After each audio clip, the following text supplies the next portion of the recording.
Bapak, Ibu, dan Saudara, selamat pagi. Selamat pagi. Mohon maaf untuk jemaat yang duduk di bawah. Di bawah tidak ada AC dengan memakai 3 kipas angin dan belum ada awning di depan, tentunya panas sekali. Mungkin tanggal 24 kalau masih seperti itu kita akan bicarakan di presbiter supaya kita sewa AC yang portable, yang berdiri, supaya jemaat nyaman ikut ibadah. Baik Bapak, Ibu, dan Saudara, kita berada di tempat yang baru, walaupun modelnya sama, ya, pindah dari ruko nomor 9, tapi yang bagian atas ini di kemudian hari akan menjadi ruang tambahan, karena ruang ibadah utama ada di bawah, akan jebol tembok yang di bawah, itu akan sambung dengan ruko sebelah. Posisi mimbar ada di sebelah kanan saya, untuk di bawah tangan kanan, dan mimbarnya ada sebelah sana. Untuk Bapak Ibu yang di atas ini, mimbarnya akan ada di sebelah kiri. Ruangan ini menjadi ruang tambahan. Posisi duduknya nanti jemaat menghadap ke sana dan layar akan ada di sana. Ini supaya kalau jemaat yang datang terlambat tidak akan menjadi tontonan, tapi mereka bisa ikuti ibadah ya dengan nyaman. Kemudian ini akan ada pintu di sebelah kanan saya di atas, tembus ke sebelah, dan di sebelah adalah ruang kantor, tempat kerja, serta IHMPA serta IHMPT pada hari Minggu. Itu akan dipakai di sebelah. Ada ruang penghubung dengan pintu di sini. Kapan ruangan ini akan selesai diperkirakan dengan seizin Tuhan pertengahan Januari. Ruang ini sudah bisa dipakai dan awal Februari dengan seizin Tuhan juga, maka jemaat ini akan dimandirikan. Ya, itu sedikit informasi ya Bapak Ibu. Baik, kita masuk dalam pemberitaan firman Tuhan. Mohon maaf kali ini tidak ada layar karena pekerjaan yang akan dilakukan itu berdebu, jebol tembok sana sini, layar tidak bisa dipasang, nanti rusak LCD-nya, juga layarnya akan kotor. Jadi kita ikut ibadah secara manual. Bapak Ibu Saudara, Thomas Aquinas itu salah seorang teolog besar Katolik. Ketika awal masuk kuliah di Paris di abad ke-13, dia begitu masuk kuliah dipanggil teman-temannya stupid buffalo, ya, atau kerbau dungu dia dipanggil. Mereka tidak pernah tahu namanya Thomas karena mereka terbiasa memanggil dia stupid buffalo. Jadi kadang-kadang untuk menyingkatnya mereka panggil dia Buff.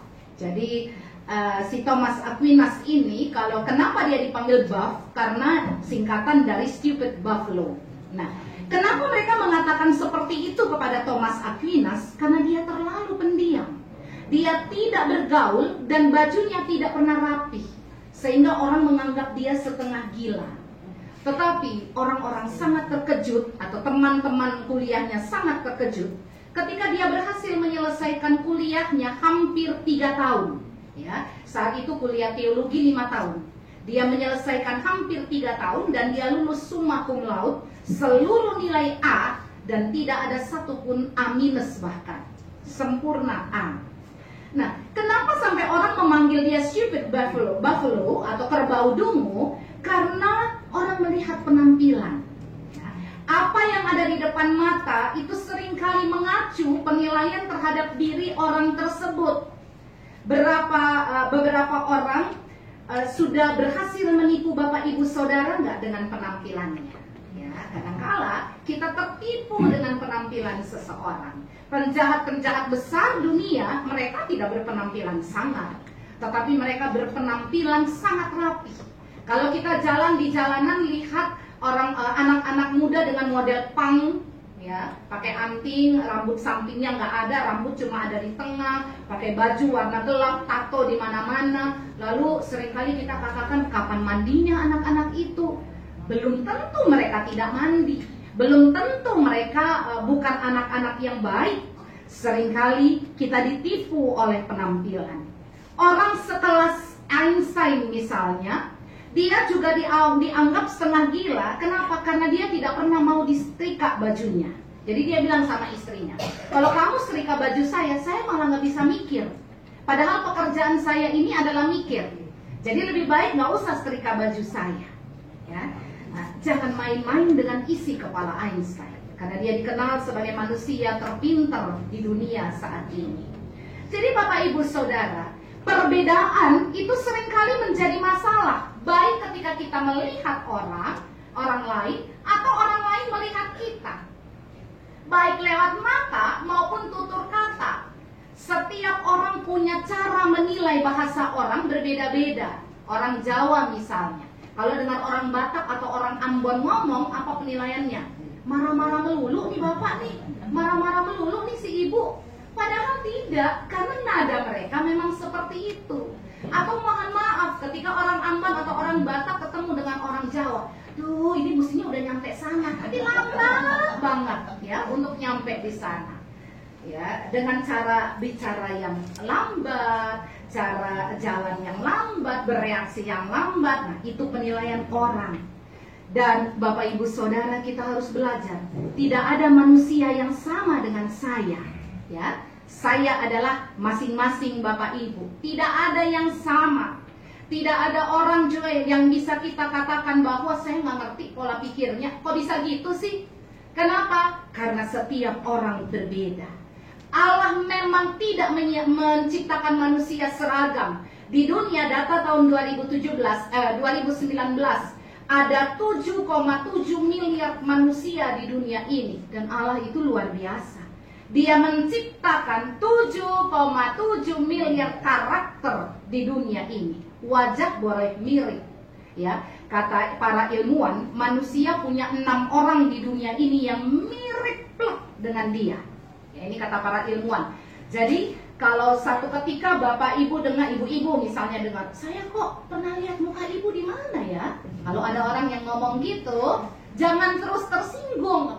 Maksudnya apa ngomong gitu? Muka saya pasaran. Jangan ngomong gitu ya. Saya pernah lihat muka ibu. Oh, saya ingat itu tukang jualan di pasar modern. Nah, jangan tersinggung. Karena di dunia ini ada 6 manusia yang mirip dengan kita. Itu hasil penelitian, ya, Bapak Ibu Saudara. Jadi Allah tidak menciptakan manusia itu seragam. Kenapa? Karena Dia Allah.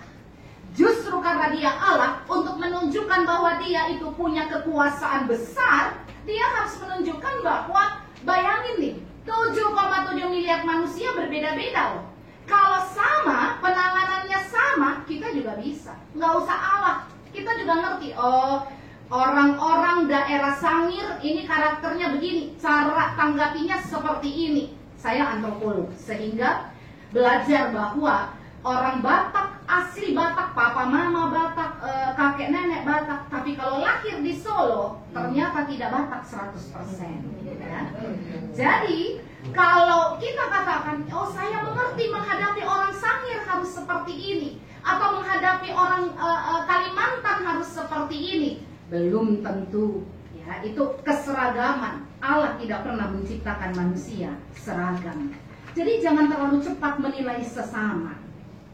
Persoalan terbesar di dunia saat ini, Bapak Ibu Saudara, ya, ada banyak yang besar. Salah satunya adalah ketidakcocokan. Kenapa tidak cocok? Karena itu dia perbedaan yang ada. Saya dengar ada kalimat-kalimat, orang Bajem itu aneh-aneh karakternya. Ya. Pertanyaannya, apa di Induk tidak ada yang aneh orangnya? Atau di GPCC tidak ada yang aneh? Di mana-mana orang, dalam tanda kutip, mau saya pakai kata itu, aneh, itu selalu ada. Kenapa di Induk, di Gibeon, atau di GPCC misalnya, atau di GKI, atau di GKJ yang besar-besar, tidak terlalu terlihat? Karena gerejanya besar, orangnya banyak. Kalau kecil, terlihatlah si ini, si itu. Persoalannya kita seringkali menyamaratakan. Karakter satu orang kita samakan, semua orang Bajem itu begitu. Padahal tidak begitu mungkin. Jadi ketidakcocokan seharusnya tidak dipermasalahkan. Jangan perbesar yang berbeda, tetapi perbesarlah yang sama. Ada sebuah lagu dangdut. Nah, saya nggak bisa dangdutan Bapak Ibu, tapi kira-kira gini. Rambutmu, rambutku sama hitamnya, tetapi selera kita berbeda. Nah, Lagunya mestinya dibalik. Jangan pakai musik Bu. Jadi mesti dibalik. Selera kita memang berbeda, tetapi rambut sama hitamnya. Jadi yang jadi fokus bukan perbedaannya, tetapi kesamaannya. Lihat dulu yang sama, sehingga hati kita lebih luas menerima perbedaan. Kalau kita sudah melihat berbedanya dulu, hati kita langsung kita tutup, nggak mau lagi terima karena dia berbeda. Tapi coba melihat yang sama. Saya pernah ikut seminar, bukan seminar sih, diskusi teologi diadakan oleh KWI, Komisi Wali Gereja Indonesia. Itu sinodenya Katolik ya, di Menteng sana ya. Yang hadir itu dari beragam gereja. Lalu yang duduk di depan dari KWI dan PGI, mereka berdua sepakat bahwa teologi itu tidak bisa diseragamkan. Cara orang datang kepada teologi itu tidak bisa diseragamkan. Cara orang datang kepada Tuhan itu beragam sekali. Tapi bagaimana kita menciptakan kesamaan? Kesamaan ada yang harus kita buat adalah bahwa Yesus Kristus itu Tuhan, itu pegang. Bahwa ada yang katakan cara engkau beribadah itu Maria dulu yang didatangi karena dia bunda Allah, dia perempuan paling penting. Ada yang mengatakan begitu. Kita jangan katakan kok dia Maria lebih tinggi dari Yesus. Enggak, tetap Yesus yang lebih tinggi. Tetapi buat mereka sang perantara ini penting sekali. Kalau tidak ada Maria, tidak ada Yesus di dalam dunia. Kalau waktu itu ya mereka katakan, kalau fokusnya adalah baptis percik itu nggak sah, yang sah itu baptis selam. Kita lihat perbedaannya, konflik terus. Tapi yang kita lihat adalah cara orang ternyata datang pada Tuhan itu berbeda-beda ya. Dan kita menikmati sekali. Sekali-sekali kalau Bapak Ibu pergi ke GPCC atau House of Shalom, lalu lihat bentuk ibadah yang berbeda, tersenyum dan senanglah bahwa saya menghampiri Tuhan dengan cara seperti itu. Kali lain datang ke GKJ dan di sana mereka melakukan persembahan unduh-unduh misalnya.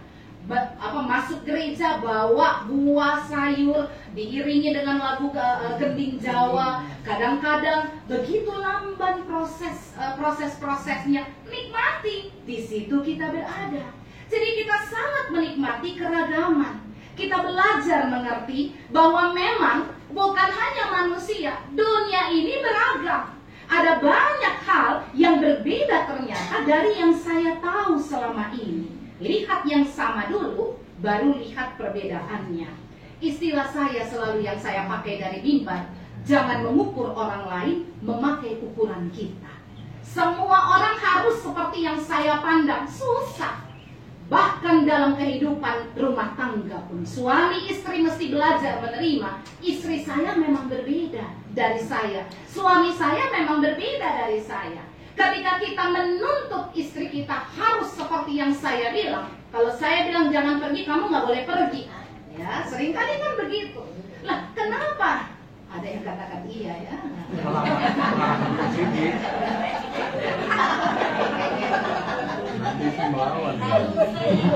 Katakan gitu, jangan pergi. Coba belajar, kan kita tahu. Misalnya, istri kita itu ke gereja, istri kita itu rapat PKP, istri kita itu ke sinode. Dia kan tidak pergi jalan dengan teman-temannya di mall atau tidak mempedulikan keluarga sama sekali. Nanti pulang malam udah teler langsung tidur dan tidak peduli dengan seisi rumah. Kan tidak begitu. Belajar terima orang yang berbeda. Kadang-kadang hal-hal kecil itu merusak kehidupan rumah tangga. Saya khotbah di Kanaan kemarin, ini banyak yang Kanaan, khotbah Natal. Saya katakan apa? Kenapa Yesus memilih lahir di tengah keluarga? Karena keluarga itu sumber persoalan yang paling besar. Persoalan banyak di luar sana, di kantor, di gereja, di teman-teman pergaulan. Tapi kalau di rumah nyaman, kita bisa menghadapi persoalan di luar dengan tenang. Tapi kalau di luar tenang, di dalam kehidupan rumah tangga parah, kita menghadapi pekerjaan pun sulit. Suami saya ada di sini. Waktu suami saya belum, sekarang suami saya usaha sendiri. Tapi waktu masih kerja, kalau kami berantem, ya, Suami saya, pendeta juga berantem ya. Kalau saya berantem dengan suami saya, selalu pagi kami harus begini, suami saya bilang, saya tidak bisa kerja kalau berangkat dari rumah mukamu cemberut. Ya. Kami membiasakan kalau suami, anak-anak saya keluar rumah, kami selalu cium. Ya. Peluk, cium, berdiri di depan sampai mobil suami saya hilang, baru masuk rumah. Jadi kalau lagi berantem, terus banting pintu tutup, kita di dalam, nggak berdiri di luar, kata suami saya nggak heran, banyak suami-suami tabrakan di jalan, karena istri-istrinya begitu di rumah. Ya, jadi kita belajar terima bahwa kenapa Yesus hadir dalam keluarga, karena memang sumber persoalan itu ada banyak dalam keluarga. Dia harus mengutuhkan yang di dalam dulu, supaya keluarga itu bisa jadi berkat di luar. Kenapa Yesus hadir dalam keluarga? Karena pembentukan karakter itu terjadi dalam keluarga. Sehingga peranan Kristus besar sekali. Jadi, Bapak Ibu Saudara, kita belajar menerima perbedaan dalam kehidupan rumah tangga, juga gereja, juga di lingkungan tempat pekerjaan atau dimanapun Bapak Ibu Saudara berada. Allah hadir di tengah perbedaan. Allah hadir di tengah pertentangan. Allah hadir di tengah permusuhan. Allah hadir di tengah kepentingan. Allah hadir di tengah rasa marah, dendam, sakit hati, dan kekecewaan. Itulah Kristus. Dia memilih hadir dalam dunia ini di tengah segala yang berbeda sekali dari apa yang dibayangkan Allah mestinya. Bayangkan kalau ada pembesar datang. Apa yang akan terjadi? Kita semua kelihatan baik-baik saja. Kita sembunyiin semua persoalan itu. Jangan tamu kita tahu bahwa di dalam rumah kita sedang ada masalah. Tapi Allah memilih hadir justru di tengah-tengah problem, justru di tengah-tengah persoalan. Dia ada di situ, dan ini sama sekali di luar ekspektasi orang Yahudi, bahwa dia megah, dia besar, datangnya dari atas, lahir di kandang. Lewat dua remaja, Maria dan Yusuf, yang jadi saksi kelahiran hanya binatang-binatang. Itu bukan Allah. Kalau dia sesuai dengan ekspektasi orang Yahudi, maka dia bukan Allah. Terus kenapa kalau dia datang dengan cara seperti itu? So what? He is God. Dia adalah Allah. Dia punya jutaan cara untuk menyatakan kasih dan kepeduliannya pada dunia ini. Ya, Ia datang karena Ia mengasihi kita. Sebab kasih mengatasi segala perbedaan. Dalam gereja, problem juga banyak, Bapak Ibu Saudara. Orang berpikir gereja itu surganya dunia. Ya, jadi kalau surga itu nggak kelihatan, mau lihat surga, lihat gereja. Di situ surga. Hati-hati, jangan-jangan justru neraka yang kita lihat, bukan surga. Kenapa bisa jadi neraka? Karena kita tidak menghadirkan Kristus. Karena kita masih membesarkan yang berbeda, dan kita tidak melihat kesamaan sebagai yang utama. Saya baca sebuah buku McCormick, tulis bukunya judulnya Green Pastures atau Lembah Hijau Pastures. Dia tulis sebuah komunikasi antara seorang laki-laki bernama Hasdrel dan pendetanya. Suatu ketika Hasdrel ini sakit, Pak Pendeta datang mengunjungi dia dan sakitnya berat. Dia dengan tersenyum katakan, Pak Pendeta, saya tidak takut mati karena saya percaya pada Allah Hosea. Pak Pendeta kaget, loh, maaf Pak Hasdrel, Anda tidak salah bicara. Alkitab menulis Allah itu Allah Abraham, Ishak dan Yakub, tapi bukan Allah Hosea. Dan apa kata Hasdrel? Pak Pendeta, saya percaya pada Allah Hosea karena Hosea menunjukkan karakter nabi yang mencintai dan tetap setia, sekalipun Gomer istrinya mengkhianati dia. Saya pernah ceritakan siapa Hosea itu. Hosea nabi yang disuruh menikahi seorang pelacur primadona. Dia yang utama, dicari banyak laki-laki, dibayar mahal. Allah katakan pada Hosea, nikahi dia. Sudah punya 3 anak, kembali dia pada profesinya semula. Nah, Hasdrel katakan, aku beriman, aku percaya pada Allah yang seperti itu, yang mencintai bukan karena, tetapi walaupun. Allah yang setia dalam cintanya, dan tidak pernah meninggalkan anak-anaknya. Bukan karena, tetapi walaupun. Bapak Ibu Saudara, ada Allah meneladankan yang baik bagi kita. Lalu kita katakan begini, dan orang Kristen harus hidup seperti cara yang Kristus tunjukkan. Bu Pendeta maaf, dia Allah. Dia bisa mengasihi orang yang berdosa, yang menyakiti dia luar biasa karena dia Allah. Tapi saya ini masih terdiri atas daging dan tulang, sehingga dan darah. Dan saya bisa marah, saya bisa tidak suka, saya bisa tidak sama dengan dia. Dia Allah kok, saya ini manusia. Bapak Ibu Saudara ingat apa tujuan Bapak Ibu ada di dalam dunia ini? Menghadirkan kemuliaan Allah. Dan hidup kita meneladani Kristus. Hidup kita harus seperti Kristus. Jadi tiap hari hidup kita itu harus diisi dengan koreksi diri. Kadang-kadang kita angkat 10 jari kita ke atas, kita lipat itu 3 jari dan jempol, lalu kita mulai arahkan telunjuk kita ke sekitar. Ini siapa hari ini yang mau saya salahkan? Siapa hari ini yang mau saya tuding menjadi kambing hitam? Tetapi koreksi diri itu penting. Tiap hari duduk dan minta maaf pada Tuhan. Kalau perlu minta maaf sama orangnya. Semua kita ini punya kekurangan Bapak Ibu. Saya juga, kalau saya sudah terlalu capek, saya bisa emosi.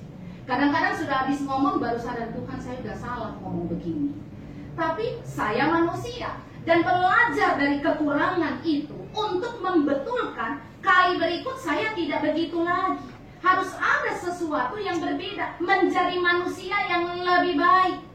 Bapak Ibu, kenapa bagian firman Tuhan ini yang dipilihkan pada hari ini berbicara tentang Christmas in harmony? Karena harmoni itu berarti tidak harus semua sama. Pelangi itu harmoni, ya, jadi percampuran antara warna-warna yang masing-masing punya hakikatnya. Tidak bisa kita katakan bahwa kuning itu sebenarnya dia berkhianat, karena di dalamnya ada hijau juga ada biru, atau entah warna apa yang lain lagi, ya. Kuning tidak. Setiap warna itu punya hakikatnya, tetapi dia bergabung dan masing-masing mandiri. Tapi lihat, ketika dia sudah menjadi satu, pelangi itu indah sekali. Sadar bahwa perbedaan di antara kita akan selalu ada sampai Kristus datang. Karena itu Christmas in harmony berarti kita menerima kelahiran Kristus dan kita katakan, Tuhan, tahun ini saya sangat bersyukur. Saya belajar banyak karakter baru untuk membentuk saya lebih baik. Dan saya belajar tarik napas panjang, taruh tangan di dada dan usap ke bawah. Dalam rangka apa? Sabar dan tenang ketika menghadapi orang-orang yang sama sekali berbeda dari saya. Kristus meneladankan yang baik untuk kita. Mari kita belajar dari itu.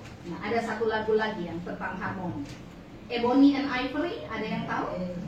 Lagunya Paul McCartney, ya, bukan mantan. Salah satu anggota Beatles dan Stevie Wonder, penyanyi yang buta itu. Refrainnya bagaimana? Ebony and Ivory live together in perfect harmony, side by side on my piano keyboard. Oh Lord, why don't we? Ya, jadi ebony itu kayu yang ketika digergaji sampai tengah dia memang hitam, bukan karena dicat. Dan ivory itu adalah gading gajah yang ketika dipatahkan warna luar sampai ke dalam sama. Jadi kedua penyanyi ini mau katakan apa? Bahwa pada satu saat kita bisa bertemu orang yang karakter sangat berbeda, satu hitam, satu putih. Tapi coba kau lihat ketika sudah ada di atas tuts piano atau organ atau keyboard, dua yang berbeda ini bisa melahirkan harmoni yang indah. Kalimat lagunya mengatakan apa? Ada bagian we learn to live when we learn to give each other what we need to survive together alive. Dia mau bilang begini, bahwa kita belajar bahwa ada banyak kebutuhan yang sama di dunia ini, ya. We learn to We learn to live when we learn to give each other what we need to survive. Jadi di dunia ini ada banyak manusia yang punya kebutuhan sama. Cara engkau melihat orang lain adalah memberikan apa yang kau butuhkan pada orang lain. Bukan yang sisa, tapi yang kau butuhkan. Saya ingat mentor saya, Pendeta Rufiwani, pernah katakan begini dalam khotbah ya Bapak Ibu, jadi bukan hanya pada saya atau beberapa orang dalam khotbah. Kadang-kadang kalau sudah Natal itu jemaat mulai pikir mau kasih apa buat pendeta. Dan biasanya, mohon maaf Bapak Ibu nih, beliau katakan dan orang-orang semua tertawa ketika mendengar itu. Kadang-kadang yang dilihat adalah yang mana yang tidak kita pakai di rumah, itu yang diberikan ke pendeta. Kalau contoh, beliau kasih contoh, kalau cucur yang lubang kan kalau kita goreng itu pakai lidi kan untuk tusuk di tengah. Cucur lubangnya sudah tidak di tengah lagi, sudah pindah ke samping karena sudah berhari-hari cucur itu. Ini Jo kasih pendeta. Beliau bilang begitu. Mungkin itu contoh yang tidak begitu baik. Tetapi seringkali kita berpikir apa yang sisa yang kita punya, yang bisa kita berikan. Bahkan mungkin untuk gereja. Kalau misalnya mainan Natal kurang, yang mana di rumah yang gak kepake, yang ada dalam kotak itu yang kita bawa. Bukan yang paling kita suka, itu yang kita berikan. Jarang seperti itu. Tapi Ebony and Ivory mau mengatakan bahwa kita sama-sama punya kebutuhan. Berikan yang terbaik untuk orang lain. Di situ engkau sudah menunjukkan kasih. Bapak, Ibu, dan Saudara, apa pelajaran dari firman Tuhan pagi hari ini? Dia yang datang karena mengasihi kita. Dia yang datang bukan karena, tetapi walaupun dia datang ke dalam dunia ini, apa yang dia ajarkan pada kita? Yang pertama, Bapak, Ibu, dan Saudara, mari kita belajar tentang ketulusan dalam mengasihi. Mari kita punya prinsip. Saya tidak mau cari musuh, tapi saya mau cari sahabat. Kalau kita mulai pikir-pikir, dia kurangnya apa ya? Dia salahnya apa ya? Maka kita menanam bara di dalam hati dan kepala. Kalau kita punya akar pahit, saya baru bicara dengan seseorang, dia bilang, pendeta, apa bahayanya akar pahit? Akar pahit itu ketika rasa tidak suka pada seseorang kita simpan. Lalu datang lagi kita tumpuk. Jadi ini seperti bola salju, kita tambah sampai dia jadi besar. Kita tidak bisa keluarkan itu, kita simpan dalam hati. Dia jadi akar pahit. Akar pahit itu sangat bahaya karena merusak orang lain dan merusak diri sendiri. Kita merusak orang lain karena setiap kali melihat dia, kita akan lalu pikir, apa yang bisa saya buat supaya dia kesel ya. Orang-orang di sekitar dia pun yang saya tidak punya masalah sebenarnya dengan mereka, saya nggak suka juga. Kenapa? Karena saya sudah tidak suka dengan dia, semua yang ada di sekitarnya juga saya tidak suka. Kita merusak orang lain. Kenapa kita merusak diri sendiri? Karena orang lain malam tidur tenang, kita mikir, kurang ajar banget ya bapak itu, kurang ajar banget ya ibu itu. Besok saya akan atur rencana supaya dia tahu apa yang harus dia hadapi. Saya akan tunjuk gigi. Ya. Kita bangun rasa marah. Orang lain tidur tenang, kita yang susah. Lama-lama tensi naik, darah tinggi, sakit jantung, kolesterol, apalagi. Dia hidup sehat dan senang, mohon maaf, kita sudah di kuburan, kita mati. Untuk apa hidup seperti ini? Mari kita belajar tentang ketulusan. Katakan begini, Tuhan, tahun 2020 saya nggak mau punya musuh. Kalau ada orang yang bermasalah dengan saya atau saya bermasalah dengan dia, harus selesai tahun 2019. Saya harus masuk tahun 2020 dengan sesuatu yang dan menjalaninya dengan hal yang baru. Saya mau hati ini bersih. Saya nggak mau punya musuh. Walaupun saya selalu katakan, kalau kita buat komitmen, Allah tentang kita. Kalau kita katakan saya tidak mau punya musuh, Allah bikin kita marah. Ketemu orang ada saja yang kita nggak suka, tarik napas panjang, halus dada, sabar, bawa pada Tuhan. Tuhan, keadilan itu hakmu. Saya berusaha untuk tetap baik pada siapapun, karena saya nggak mau punya musuh. Saya mau hidup senang. Kenapa? karena saya tidak tahu sampai kapan saya hidup di dunia ini. Apa enaknya masuk peti jenazah masih punya musuh, diomongin orang ya. Sebaiknya kita hidup dengan tenang, belajar untuk memaafkan orang lain. Yang kedua, mari kita belajar untuk menghargai perbedaan yang ada di kepala dan hati. Di dunia ini sampai Yesus datang akan selalu ada perbedaan. Jangan pernah berpikir untuk begini, Tuhan tolong rubah dia supaya dia sama dengan saya, rubah istri saya, rubah suami saya, rubah teman saya. Gak usah, bilang sama Tuhan, rubah saya supaya saya belajar menerima dia apa adanya dia. Kalau semua kita punya doa yang sama, bukankah indah sekali? Karena kita belajar untuk memahami orang lain, bukan menuntut orang lain yang memahami kita. Mari kita buat komitmen yang ketiga, Bapak Ibu Saudara. Tahun 2020 harus menjadi tahun istimewa. Saya lupa saya khotbah di mana. Banyak khotbah. Saya katakan bahwa jadikan hari ini sebagai hari yang setiap hari katakan begini, hari ini harus hari yang paling istimewa. Saya mau semua orang yang membangun komunikasi dengan saya malam ini kalau tidur mereka akan katakan terima kasih Tuhan, saya boleh ketemu dia. Terima kasih Tuhan, saya mendapatkan kata-kata penghiburan dari dia.